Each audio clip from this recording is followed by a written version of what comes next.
Well, here I am in Millennium Dawn, playing as Israel.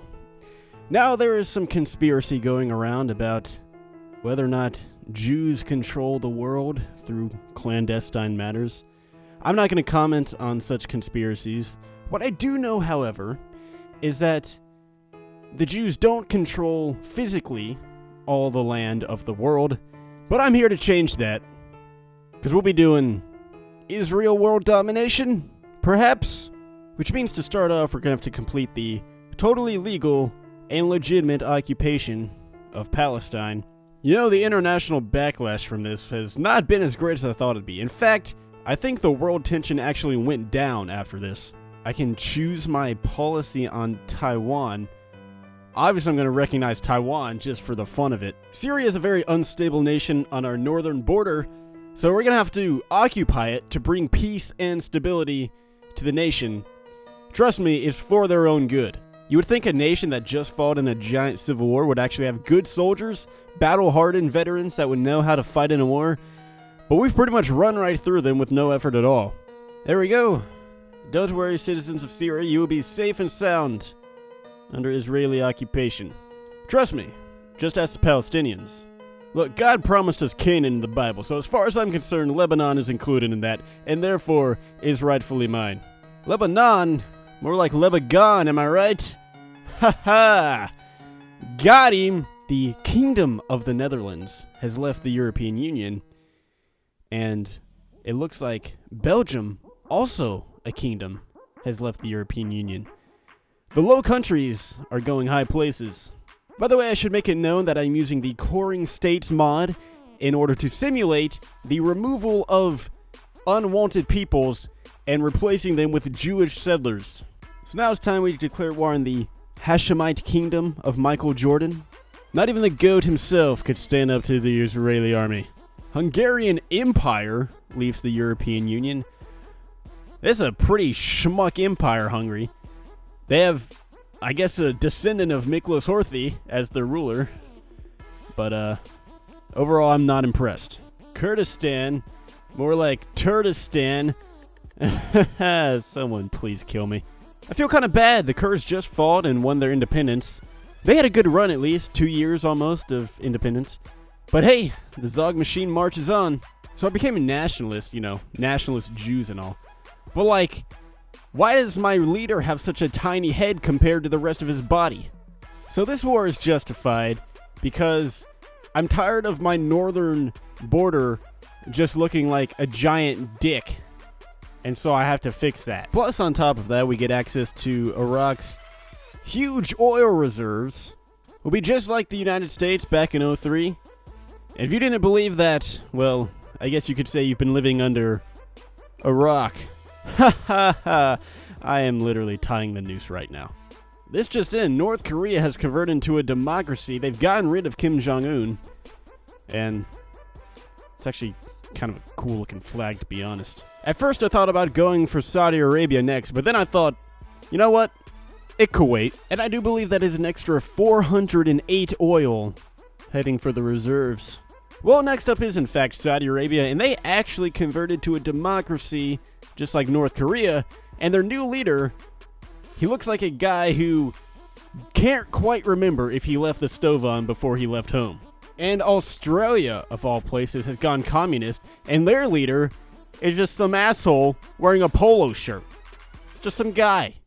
And the flag is hideous. It's worse than the New Zealand flags that they almost changed to. And no surprises here, fascist Argentina calls itself White Argentina. They're getting quite desperate, aren't they? Holy shit, someone else declaring war besides me? It's a miracle. It's China and India, in fact. And, well, China, a communist country, has declared war on India, who went communist. So we got a good old-fashioned commie brawl going on in Asia.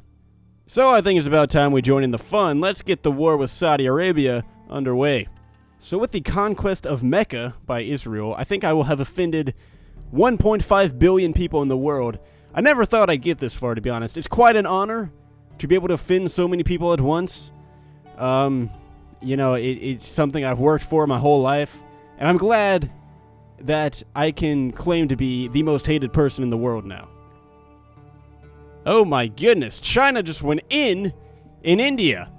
I don't even know what to make of this. China's barely lost 300,000 compared to over 1 million for India. Damn.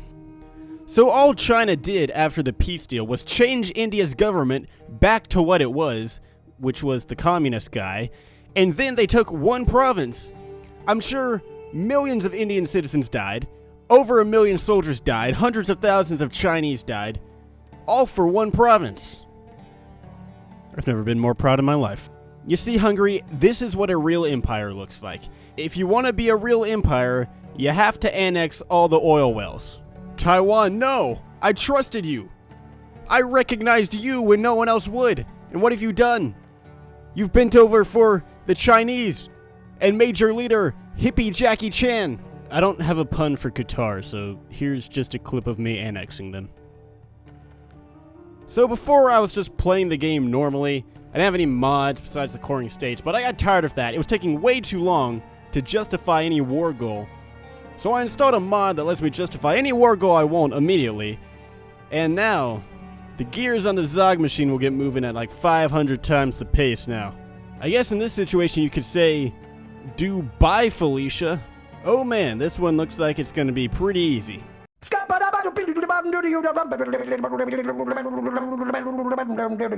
I'm a scat man. You know, the most incredible thing about Yemen here is not the fact that I can't think of a pun that I haven't already made before, but it's that they have a woman in charge. Y'all already know what's happening. We're to make it rain up in this bitch. So it's said that the Jews were the ones who built the pyramids, and definitely not the aliens. I'll take that as grounds for Egypt being our rightful territory. Yo, Moses is a bitch. He wandered around the Sinai Peninsula for decades, and we swept through in a mere matter of months. Well, here's something I never thought I'd see. Red Japan gone to war with South Korea, of all people. I always figured that a communist country would invade South Korea one day. Just didn't think it would be the Japanese. Alright, so we've reclaimed the pyramids at Giza, and now, holy shito! China's gone to war with Japan, and this is now the second communist country that China has declared war on. And well, it looks like NATO has actually supported Japan in this war, which means the United States is at war with its former ally South Korea to support the communist Japanese. Well, this is a clusterfuck if I've ever seen one. So now with that, all the countries who fought in the Six-Day War are in control of the Israelis. Like many countries this game, Iran changed political parties. They became the Pink Party. There's so many colors, I don't know what that means anymore. I think it means they might have become gay. Either way, we're going to invade them now. As expected, the Iranians are putting up the most stiff resistance here for all the countries that have invaded so far. But if we can just reach the Caspian Sea, then we can cut off a good chunk of their army, and the rest should be pretty straightforward. So after encircling and destroying many a division, we've made good inroads into the interior of Iran, and I expect this war to be over soon. Oh my god, China just nuked Poland! Well, why? Why would you do that to Poland? It must be because Poland's the only NATO country that's occupied any Chinese land so far. Oh, poor Poland. They didn't deserve that. So the next target that I want to take out is Turkey. However, they are part of NATO, and I don't really want to fight NATO right now. But I have a loophole. Turkey is guaranteeing the independence of Azerbaijan, so if I just declare war on the Azerbaijanis, then Turkey will come to their defense, and I will be at war with Turkey without being at war with NATO. Alright, let us commence the war. And let's see. Turkey did not join the war. Fuck. Azerbaijan is putting up actually a really solid defense. I can't get across this river here, even with overwhelming numerical superiority. So I'm really at a loss for what to do. Well, I've come up with a solution. I'm gonna invade this little piece of shit in between Azerbaijan and Armenia, and then use them to go around the river, and then take over Azerbaijan that way. Wait, how the fuck was Armenia able to call Russia into the war? God damn it. So Armenia was guaranteeing the independence of those guys, and they're part of the CSTO Russian alliance. But I didn't attack a direct CSTO member, so I don't know why the fuck everyone is able to join the Russian alliance, and that's not good. What was that? Oh god. Oh. Oh no. Oh no, the Russians are coming for me. Oh god. This is not good. This is not good. We gotta get out of here. We gotta pack up our shit. Everyone pack up your shit. Oh god. Oh my god. This is terror. Oh, everyone run! Run! Run for your life! Every man for himself!